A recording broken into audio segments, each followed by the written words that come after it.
Hello guys, good morning, welcome back on for my educational hub. यह जो lecture है इसमें मैं यूनिट जो 2 है उसके कुछ न्यूमेरिकल्स के बारे में डिस्कस करूंगा।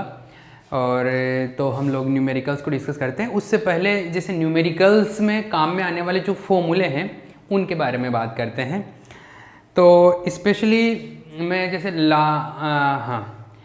ये जो यूनिट 2 है उसके अंदर यूनिट 2 में हमने जैसे रेक्टिफायर पढ़ा है ना, रेक्टिफायर्स जिसको बोलते हैं दिष्टकारी। और इसके अलावा पढ़े फिल्टर्स, है ना, फिल्टर। और तो रेक्टिफायर और फिल्टर से न्यूमेरिकल आते हैं जनरली। तो रेक्टिफायर और फिल्टर के अपने को जो फॉर्मूले पता होने चाहिए, है ना, जाहिर सी बात है। तो कुछ फॉर्मूले मैं एक साथ थोड़ा सा यहाँ पे एक साथ लिख देता हूँ। वैसे तो आपके पास लिखे हुए हैं सारे फॉर्मूले, बट कुछ बात कर लेते हैं। जैसे न्यूमेरिकल्स के लिए फॉर्मूले देखो,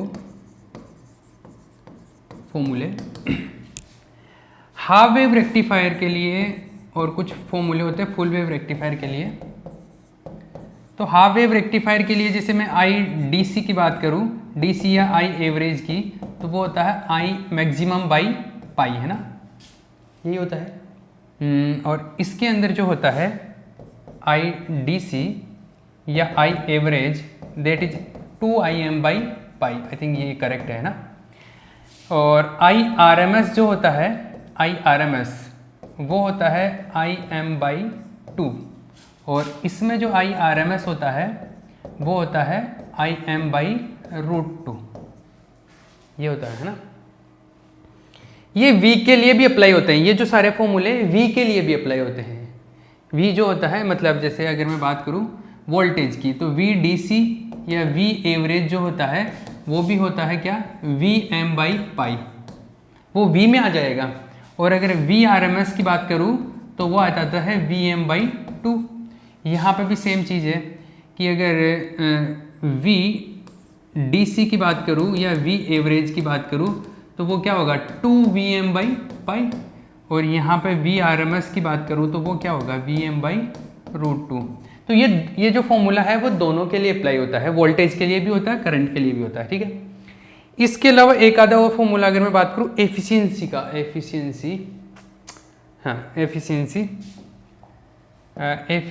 का फॉर्मूला, या पावर की डीसी पावर की बात करूँ, डीसी पावर की, तो डीसी पावर का होता है आई DC स्क्वायर लोड रेसिस्टेंस पे।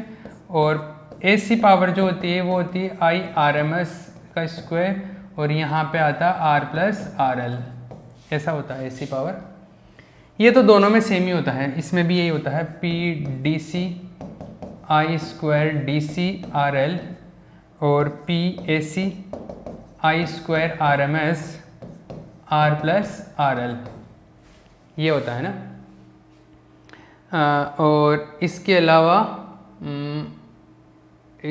और एफिशिएंसी इन दोनों का रेशियो होता है। वैसे एफिशिएंसी की बात करूँ तो एफिशिएंसी का जो फॉर्मूला होता है 404 होता है क्या, 404 होता है, 402 होता है। एक सेकेंड मैं कंफर्म भी कर लेता हूँ, गलत नहीं लिखेंगे अपन। इसमें होता है 406 होता है, सॉरी, ये होता है 406 होता है, और ये होता है 1 प्लस R बाई RL, ये होता है। या 40.6% बोल सकते हैं हम लोग इसको 40.6% में आ जाएगा, 100 से मल्टीप्लाई कर दिया एक तरीके से। और इसका जो एफिशिएंसी आता है वो आता है 81.2, और ये होता है 1 प्लस R बाई RL, ठीक है। यही होते हैं क्या, यही होते हैं। क्लियर है भैया, ये चीज़ें ठीक है, इनमें कोई मिस्टेक नहीं है। हाँ, तो ये फॉर्मूले होते हैं। एक और चीज़ जो R होता है वो R क्या होता था, वो RS प्लस RD हुआ करता था, है ना। मतलब सोर्स का रेसिस्टेंस और डायोड का रेसिस्टेंस। अगर सोर्स का नहीं दिया हुआ है तो सोर्स का 0 ले लेना, डायोड का नहीं दिया हुआ तो डायोड का, आइडियल लिया हुआ तो इसका डायोड का 0 हो जाएगा। तो जैसा दिया है वैसा हो जाएगा। और इसके अलावा ये हो गए, ये तो रेक्टिफायर से रिलेटेड फॉर्मूले होते हैं ना, जो अपने को न्यूमेरिकल्स में काम आ सकते हैं ये वाले। आप चाहे तो एक साथ इनको लिख सकते हैं फॉर्मूले। और इसके अलावा हाँ, एक और होता है ना जो आई का होता है, आई मैक्सिमम, वो होता है V maximum, sorry E maximum लिखते थे हम इसको, V maximum upon R plus R L, ये भी होता था एक, है ना, पहले पढ़ा होगा हमने जब जो कर रहे थे ना, डेरिवेशन कर रहे थे, वहाँ पे पढ़ा होगा ये। ठीक है, ये हो गए इसके लिए। अब इसके बाद में फिल्टर के 4 फॉर्मूले आए थे रिपल फैक्टर के, उर्मी का गुणांक के। मैं एक बार फॉर्मूले लिख रहा हूँ ताकि आपके समझ में आए चीज़ें। हाँ, इसके लिए रिपल फैक्टर चार अपने फिल्टर होते हैं ना। एक तो पहला होता है पार्श्व संधारित्र वाला, कैपेसिटर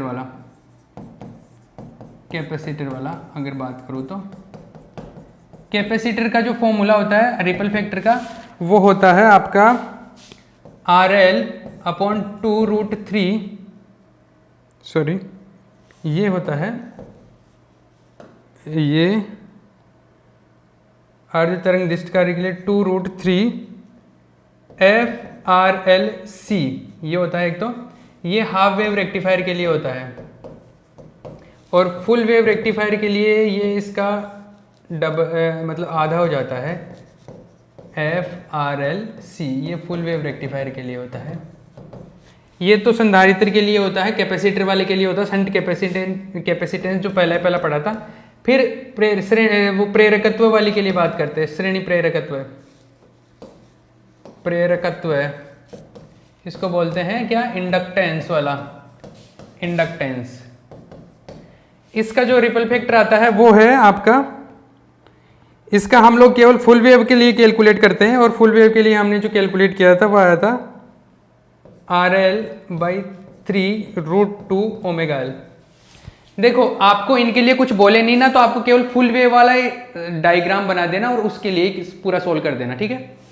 तो ये इसमें फुल वेव का ही पढ़ा था हमने केवल, और जो थर्ड वन है इनमें भी फुल वेव के लिए पढ़ा था। तो ये आया था √2, ये आपके लिखे हुए हैं, मैंने ये डिराइव करवाए हैं आपसे, ओमेगा² LC-1। वैसे तो ये आता है, लेकिन इसके बाद में भी हमने एक, आप देखना इसका डेरिवेशन आपके सब लिखा हुआ है। इसके अंदर हमने क्या किया था, इसमें एक और अप्रोक्सीमेशन लिया था, हमने बोला था ये वाला वैल्यू 1 के कंपैरिजन में काफ़ी ज़्यादा हो, तो हमने 1 को भी हटा दिया था और फिर ये वैल्यू लिखा था, है ना। आप चाहे तो ये फॉर्मूला भी ध्यान रख सकते हैं। और एक है, ये कौन सा है, ये L वाला है, L सेक्शन वाला है ना, एक पाई सेक्शन। सारे फॉर्मूले एक साथ लिख रहा हूँ ताकि न्यूमेरिकल करने के लिए आपके लिए ठीक रहे। ये जो था, ये लास्ट का आया था आपका ऐसा कुछ, 4√2 ओमेगा³ LC1C2RL, ये है R। तो ये सारे फॉर्मूले थे आपके, ये फॉर्मूले आए थे भैया आपके चारों कैपेसिटर के, सॉरी इसके फिल्टर के। तो आपके ये सारे फॉर्मूले आप याद रखना, एग्जाम में टाइम में जाओ तो एक बार इनको याद रख के जाना, ताकि क्या किसी पे भी अगर न्यूमेरिकल देगा ना, तो न्यूमेरिकल बहुत सिंपल सा न्यूमेरिकल आता है आपके, कोई डिफिकल्ट न्यूमेरिकल नहीं आता। जैसे इनमें से कुछ ना कुछ वैल्यू दे देगा, एक वैल्यू पूछ लेगा, सारे वेरिएबल दे देगा एक छोड़ के, तो वो जो छोड़ेगा वो वेरिएबल वो पूछ लेगा आपको, है ना। तो और उसमें कोई डिफिकल्ट चीज़ें नहीं आती। अब देखो मैं 2-3 न्यूमेरिकल ऐसे न्यूमेरिकल कराता हूँ जो आपके आए हुए हैं, ताकि आपको खुद को आइडिया लगे कि हाँ अच्छा किस तरीके से न्यूमेरिकल आएगा। बहुत सिंपल न्यूमेरिकल आते हैं। न्यूमेरिकल के लिए बस ये फॉर्मूले जो मैंने बताया ना, ये फॉर्मूले याद ध्यान में रख जाना, क्लियर हो जाएंगे आपके न्यूमेरिकल, क्योंकि सारे फॉर्मूले तो मैंने लिख दिए। तो सबसे पहले कोई भी यूनिट के लास्ट में जाके आप सारे जो फॉर्मूले हैं ना उनको एक साथ लिख लिया करो, ताकि आपको न्यूमेरिकल करने में आसानी रहे। जरूरी नहीं है कि आपसे न्यूमेरिकल हो, लेकिन जब तक आपको फॉर्मूले याद नहीं है तब तक आप न्यूमेरिकल कभी नहीं कर सकते। हो सकता है कि कुछ न्यूमेरिकल बिना फॉर्मूले के भी हो जाते हैं, बट मोस्ट ऑफ जगह पे अपने को फॉर्मूले की जरूरत पड़ेगी, ठीक है। तो आप यूनिट के लास्ट में जाके सारे फॉर्मूले एक साथ लिख लिया करो, ताकि एक आपको आइडिया रहे कि अच्छा इसके न्यूमेरिकल करेंगे तो ये फॉर्मूले दिमाग में होने चाहिए। वो दिमाग में रहेंगे तो आप कुछ ना कुछ सोचेंगे और हो सकता है न्यूमेरिकल आपसे हो जाए। अगर आप बिल्कुल भी आपको आदत नहीं है, थोड़ी बहुत प्रैक्टिस है, तो न्यूमेरिकल बहुत आसान है, डिफिकल्ट नहीं है न्यूमेरिकल, ठीक है। हाँ, तो मैं कुछ न्यूमेरिकल करा देता हूँ। जैसे टाइम देख लेता हूँ मैं एक बार कितना है, काफ़ी टाइम है। तो देखो मैं न्यूमेरिकल करने का तरीका बताऊंगा, अप्रोच सिखाऊंगा। ऐसा नहीं कि न्यूमेरिकल का आंसर निकालना मेरा पर्पज नहीं है, मैं आपको सिखा रहा हूँ कि न्यूमेरिकल कैसे करते हैं, ठीक है। तो सबसे पहले तो क्या सारे फॉर्मूले एक साथ रखने हैं। अब देखो कुछ न्यूमेरिकल उठाता हूँ मैं, हम लोग कुछ न्यूमेरिकल्स की बात करते हैं। 1 सेकेंड।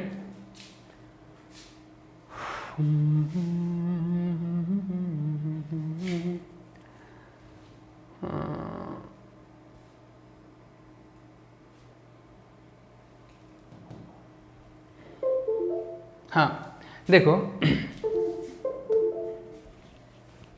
ये कोई न्यूमेरिकल है, आपको दिख रहा होगा, इसको पढ़ो आप लोग पढ़ो।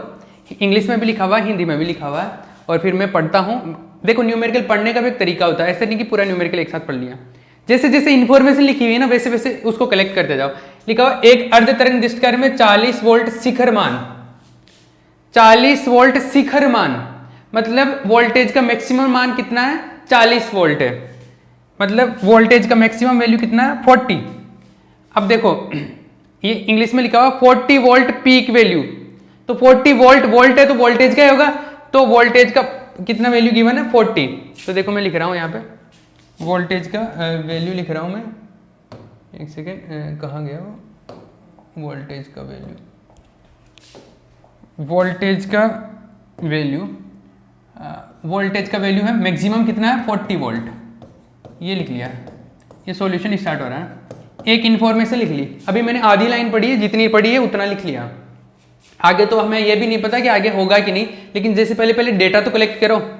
आगे उसमें लिखा हुआ आगे 50 हर्ट्ज की प्रत्यावर्ती धारा, 50 हर्ट्ज का अल्टरनेटिंग करंट है, is applied across the PN junction diode in A half wave rectifier, मतलब हाफ वेव रेक्टिफायर का पीएन जंक्शन डायोड है, उसके लिए अपने पास में 50 हर्ट्ज का अल्टरनेटिंग करंट लगाया गया है। 50 हर्ट्ज की प्रत्यावर्ती धारा पीएन संधि डायोड के सिरों पर लगाई गई है। मतलब कहां पर है ये, अर्ध तरंग डिस्चार्ज की बात कर रहा, हाफ वेव रेक्टिफायर की बात कर रहा। तो हाफ वेव रेक्टिफायर की बात कर रहा है, ये किस में हो रहा, हाफ वेव रेक्टिफायर में। तो आपको ये समझ में आ जाता है कि हाफ वेव रेक्टिफायर के फॉर्मूले लगने वाले हैं। वीएम गिवन है, फ्रीक्वेंसी कितना गिवन है, 50 हर्ट्ज, ये लो 50 हर्ट्ज की फ्रीक्वेंसी है। चलो आगे चलो, यहां तक कंप्लीट हो गया। इंग्लिश में कहां तक कंप्लीट हो गया, इंग्लिश में यहां तक कंप्लीट हो गया। आगे जिसमें लोड प्रतिरोध का मान 800 ओम है, in which the load resistance is 800 ohm. Load resistance का वैल्यू गिवन है, आरएल का वैल्यू गिवन है 800 ओम। क्लियर है, आगे चलो, यहां तक कंप्लीट हो गया, इसमें यहां तक कंप्लीट होगा।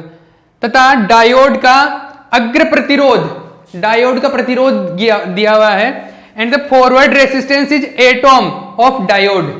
तो डायोड का फॉरवर्ड रेसिस्टेंस कितना है, डायोड का आर डी कितना गिवन है, 4 ओम, सॉरी 8 ओम,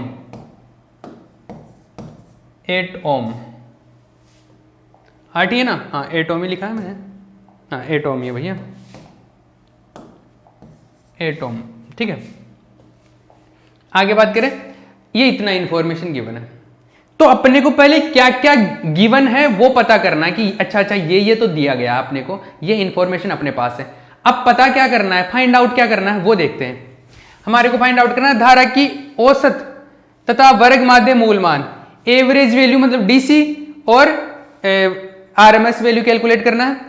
डिस्टकारी की दक्षता की गणना कीजिए, और दक्षता क्या होता है, दक्षता मतलब एफिशिएंसी, एफिशिएंसी कैलकुलेट करना। तीन ही चीजें कैलकुलेट करनी है, तो सिंपल सी चीज है। सबसे पहले तो आपको ये पता चल गया था कि हाफ वेव रेक्टिफायर गिवन है, तो फॉर्मूले के लिए मेरे को एक तो क्या पता क्या करना, आई एवरेज, जिसको आई डीसी भी बोलते हैं, एक तो ये पता करना है, एक आई आरएमएस पता करना है, एक एफिशिएंसी पता करना है। इन तीनों के फॉर्मूले पता होना चाहिए। फॉर्मूले पता होंगे तो आप ये वैल्यू पुट करके कर लोगे। देखो मैं सोल्व करता हूँ इसको आगे, ये पेज ये कंप्लीट हो गया, दूसरा पेज। एवरेज का या डीसी का जो फॉर्मूला होता है वो कितना होता है, आई एम बाई पाई, ये होता है। ओबीसी बात है, ये होता है किसके अंदर, हाफ वेव रेक्टिफायर में। लेकिन आई एम क्या होता है, आई एम तो है ही नहीं, आई एम होता तो मैं कैलकुलेट कर लेता, मेरे पास तो वी एम पता है। तो आई एम क्या होता है, आई एम होता है V M by R plus R L, ये होता है, यही होता है। और वी एम आर क्या होता है, आर होता है R S plus R D, और ये हो गया आर एल। अब देखना, समझना बात को। आई एम आ गया तो मैं आई एम का वैल्यू पुट करूंगा, आई एवरेज आ जाएगा। तो आई एम मैं यहां से कैलकुलेट कर रहा हूं। वी एम कितना है 40 वोल्ट। आर एस सोर्स का रेसिस्टेंस नहीं दिया, इसका मतलब 0 है। वी एम है 40 वोल्ट। आर एस कितना है, आर एस तो दिया ही नहीं है, तो आर एस 0 है। आर डी डायोड का रेसिस्टेंस 8 ओम।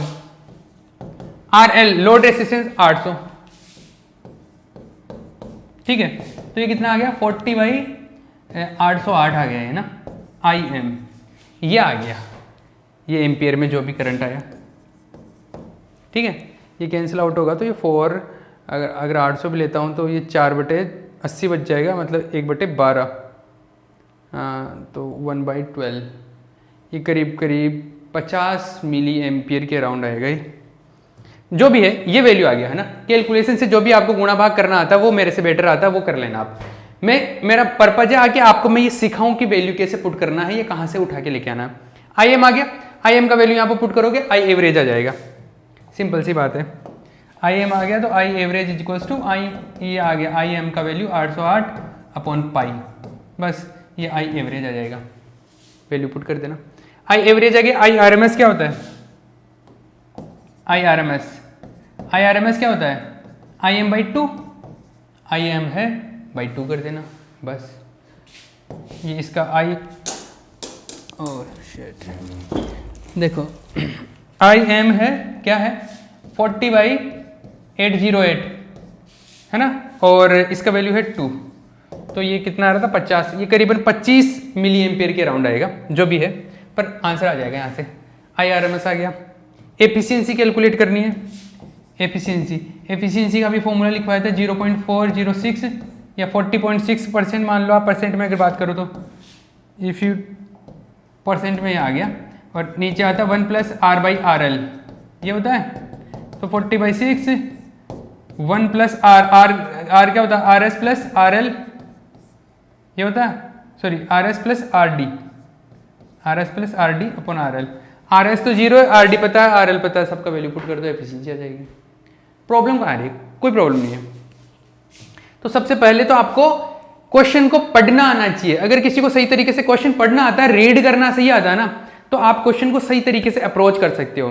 न्यूमेरिकल करने का मतलब ये नहीं कि मैं यहाँ पे 5 न्यूमेरिकल आपको करा दूं कि हाँ देखो ये इसका आंसर आ गया या इसका आंसर आ गया, वो तो किताब में किए हुए हैं। आपके जो भी आप किताब खरीदते हो उसके एग्जाम्पल, सोल्ड एग्जाम्पल्स होते हैं बहुत सारे। अगर आप 4-5 भी सोल्ड एग्जाम्पल शिद्दत से कर लेते हो ना, सही तरीके से समझ के, तो आप एग्जाम में न्यूमेरिकल आराम से कर पाओगे। तो आप और एग्जाम्पल से ना उनकी प्रैक्टिस कर लेना। आपकी बुक में जो एग्जाम्पल आते हैं, कोई भी बुक ले लो आप, RBD, CBH या JPH, जो भी पब्लिकेशन आपका चलता है ना, कोई भी रेफरेंस बुक, वहाँ से 4-5 न्यूमेरिकल आप शिद्दत से कर लो। सिंपल वो सिंपल न्यूमेरिकल ही आते हैं आपके, तो उठा के कर लो। आपको जो क्वेश्चन करने का जो तरीका है ना, वो मैं यहाँ सिखा रहा हूँ, प्रैक्टिस आप कहीं से कर सकते हो। ठीक है, ये हो गया। तो एक न्यूमेरिकल तो देखो ऐसा आया हुआ, और भी कुछ न्यूमेरिकल आया हुआ है, मैं एक बार टाइम देख लेता हूँ उससे पहले। देखो एक न्यूमेरिकल और बताता हूँ मैं, कोई आया हुआ होगा आपका, एक सेकेंड।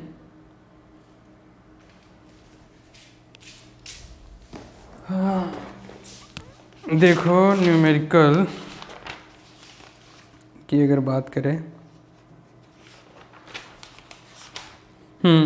देखो ये 2016 में आया हुआ है न्यूमेरिकल जो भी कराने वाला हूँ। इस न्यूमेरिकल में क्या है, एक फुल वेव रेक्टिफायर गिवन है ना, फुल वेव रेक्टिफायर गिवन है, उसमें श्रेणी प्रेरकत्व फिल्टर बनाया है। फुल वेव रेक्टिफायर के साथ में एक सेकेंड,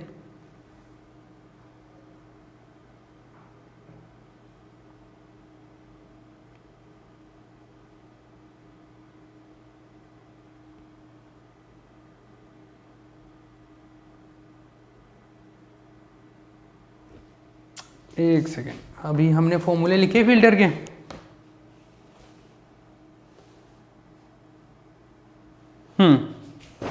देखो एक पूर्ण तरंग दिष्टकारी की निर्गत वोल्टता श्रेणी प्रेरकत्व फिल्टर के निवेशी पर लगाई गई है।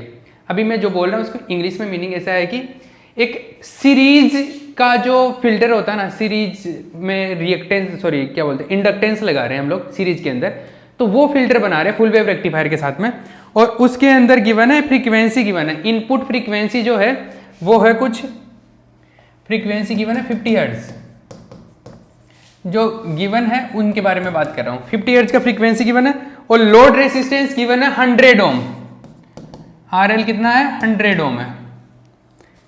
प्रेरकत्व का मान ज्ञात कीजिए ताकि निर्गत वोल्टेज में उर्मी का 4% हो। ये बोल रहा है कि इंडक्टेंस का वैल्यू कैलकुलेट करो, एल का वैल्यू कैलकुलेट करो और उर्मी का गुणांक रिपल फैक्टर का वैल्यू 4% गिवन है, ये है इसके लिए चमका।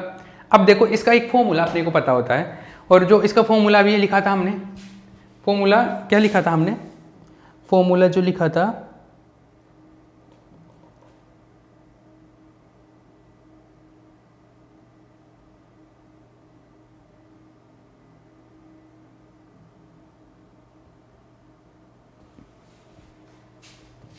फॉर्मूला कहाँ गया अपने पास में, फॉर्मूला एक सेकेंड, यहाँ ये रहा फॉर्मूला, एक सेकेंड कहाँ गया, लिखा तो था अभी, अच्छा ये तो क्वेश्चन आ गया, ये रहे फॉर्मूले।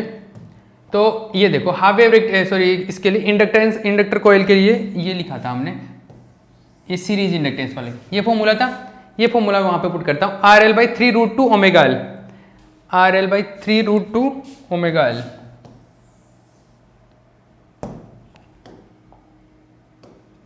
ये फॉर्मूला यूज कर रहा हूं मैं, और ये फॉर्मूला देखो ठीक है, RL/3√2 ओमेगा एल। अब देखो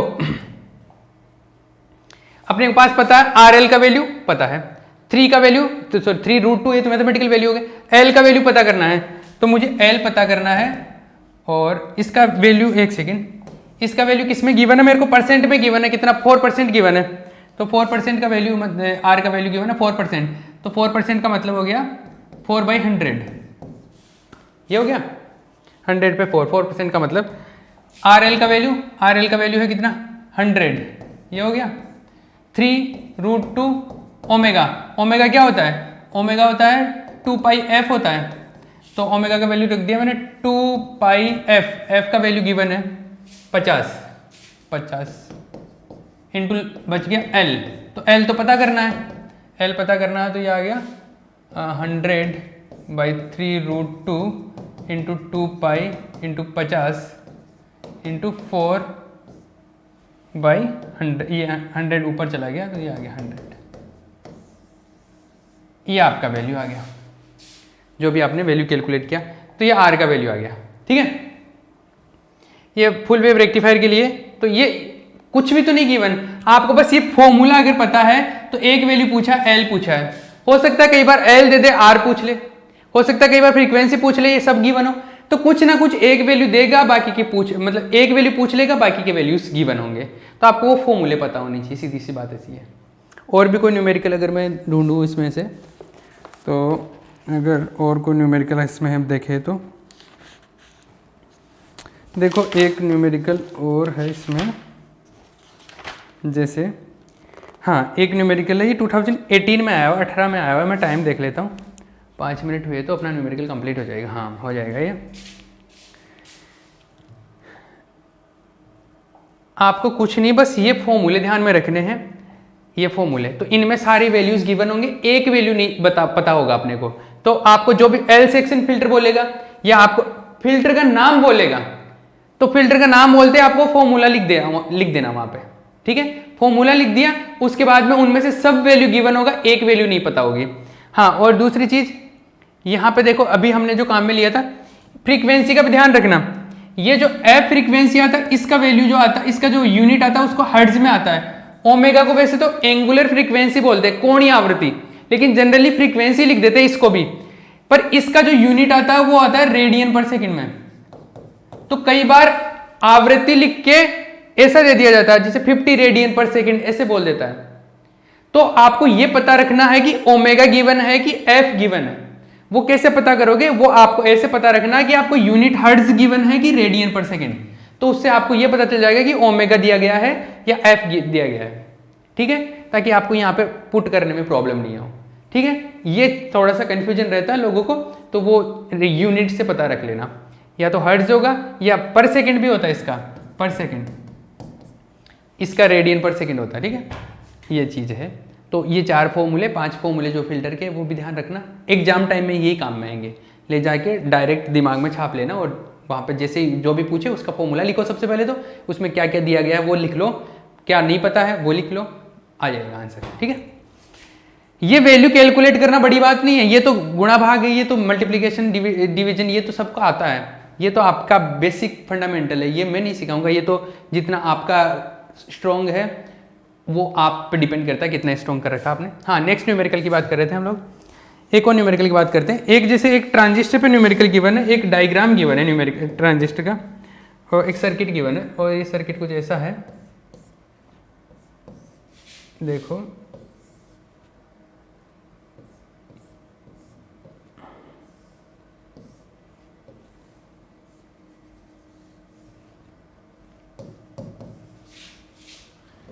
ये 12 वोल्ट का VCC गिवन है, और ये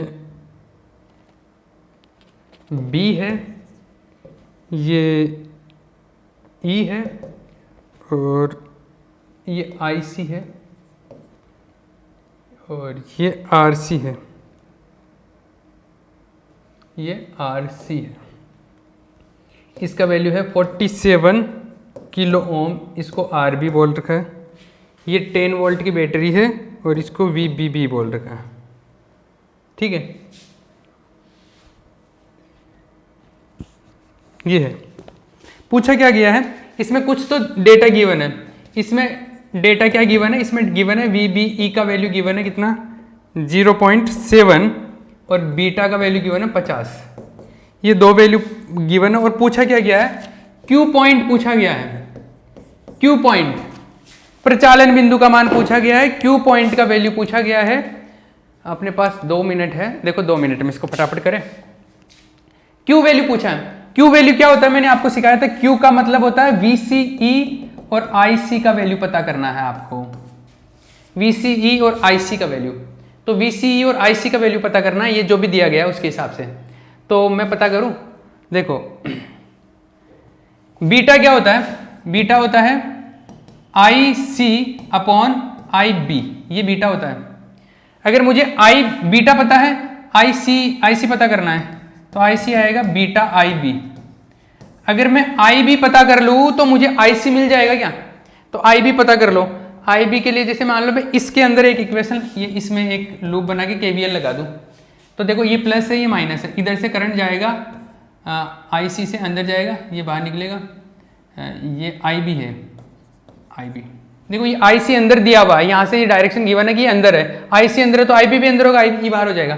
तो इसमें लूप में करंट, इधर से करंट जाएगा प्लस माइनस, इधर ये जो वोल्टेज आएगा VBE, यही तो होता है VBE, तो इधर से करंट जाएगा तो पॉजिटिव, इधर नेगेटिव। इसमें लूप में KVL लगाओ तो इधर से आएगा करंट, इधर से स्टार्ट हुआ तो यहाँ पे वोल्टेज क्या होगा IB इंटू RB, प्लस में आएगा, फिर यहाँ पे प्लस VBE, फिर यहाँ से माइनस VBB इक्वल्स टू 0। अब देखो अपने को सब पता है, यहाँ पे VBB का वैल्यू 10 वोल्ट है, माइनस VBE का वैल्यू 0.7 है, 0.7 है इक्वल्स टू 0। RB का वैल्यू ये 47, IB इंटू 47 किलो ओम है ना, तो किलो को मैं 10⁻³ कर देता हूँ। अब देखो इसमें सब पता है, केवल IB नहीं पता। अगर IB यहाँ से आप कैलकुलेट कर लाओगे तो IB का वैल्यू यहाँ पे पुट कर देना, IB का यहाँ पे वैल्यू पुट करोगे, बीटा का भी वैल्यू पता है तो आपको IC मिल जाएगा। IC तो यहाँ से मिल गया, अब क्या बचा VCE, तो VCE देखो सेकंड लूप में है, तो इस सेकंड लूप से भी आप VCE कैलकुलेट कर सकते हो इससे, ठीक है। RC का वैल्यू गिवन है क्या आपको, RC का, इसमें लोड लाइन का ग्राफ भी बना सकते हो आप, ग्राफ भी पूछा गया है। तो